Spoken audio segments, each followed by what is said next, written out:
tumemsikia rais akizungumza bayana kabisa kwamba pengine nguvu iliyotumika kuzuia haya ambayo upande mmoja unaita ni maandamano, lakini upande mwingine unaita kwamba ilikuwa ni uasi, kwa maana kwamba kulikuwa na dhamira labda kuiondoa serikali madarakani. Wewe unadhani kwamba hii nguvu iliyotumika ilistahili?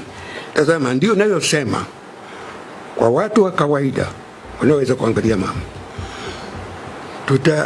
tutaijaji kwa kuona idadi ya watu waliokufa, maana ni kubwa.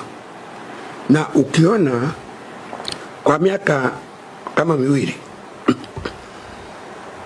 vyombo vya ulinzi na usalama vilikuwa vimeambiwa wajiandae kuja kusimamia mchakato wa uchaguzi uwe huru, haki na amani.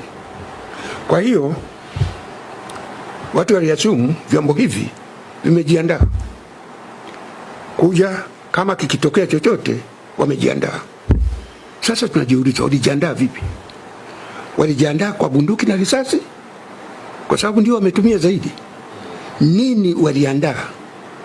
Na hiyo ndio inatakiwa kuweza kujaji kama nguvu iliyotumika kwamba inafanana na mazingira. Hapa unashughulika na vijana ambao hawana silaha za kisasa, wewe una bunduki na risasi unaua. Sasa watangaze, ndio tunaweza kuamua kama kweli nguvu iliyotumika ilistahili. Mimi nadhani hali ni tofauti, maana unaona waliouawa, ukiangalia vita ya Kagera, vijana wetu waliouawa na adui, ukilinganisha na hizi figures zinazozungumzia sasa, hawa waliokufa ni wengi zaidi kuliko ile vita. Sasa ile tuliuawa na adui, hapa tunajiua sisi wenyewe. Hivi hawa polisi hakuna hata mmoja ndugu yake ameuawa? Hawa kwenye vyombo vya ulinzi na usalama hakuna yeyote, ama viongozi hakuna hata mmoja ambaye ndugu yake ameuawa. Mheshimiwa Lioba, umenukuliwa kabla ya uchaguzi mkuu ukionya jeshi kuhusishwa na masuala ya siasa. Na bado ni msimamo wangu. Nilipozungumza mwezi Disemba mwaka uliopita baada ya uchaguzi wa serikali za mitaa, na nikisikia walivyokuwa wanaandaa wanajeshi, nikasema tukihusisha vyombo vya ulinzi na usalama katika siasa tutapata matatizo. Na specifically nikasema jeshi la ulinzi lisije likahusishwa kabisa katika siasa. Sasa tunaona matokeo yake ya vyombo hivi kuhusishwa na siasa, lakini kubwa zaidi kwa vyombo hivi kuhusishwa kwa siasa vimegawanyika. Ndani ya vyombo hivi kuna mgawanyiko mkubwa. Mimi walikuwa wananiambia kwamba kuna mgawanyiko ndani ya polisi, walikuwa zaidi wanazungumza juu ya polisi. Mimi sikuamini sana ulivyoona. Na siku moja mwezi Septemba nimetoka hapa na kwenda ofisini kwangu. Nimefika pale St. Peters kwenye mataa yale. Pale kulikuwa na askari wawili wa traffic wanaongoza magari. Sasa wakati tunapiga kona, unakwenda kwa taratibu, askari wale wakaniona,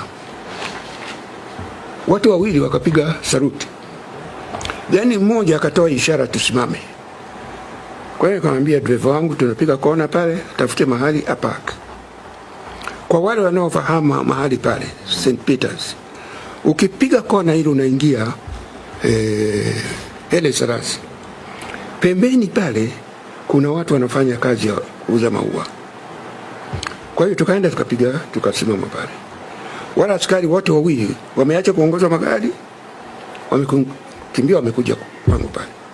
Wamefika, wamepiga saluti, wamenisalimu na bila hata Kucheroa wakasema, mzee, tunashukuru tumekuona,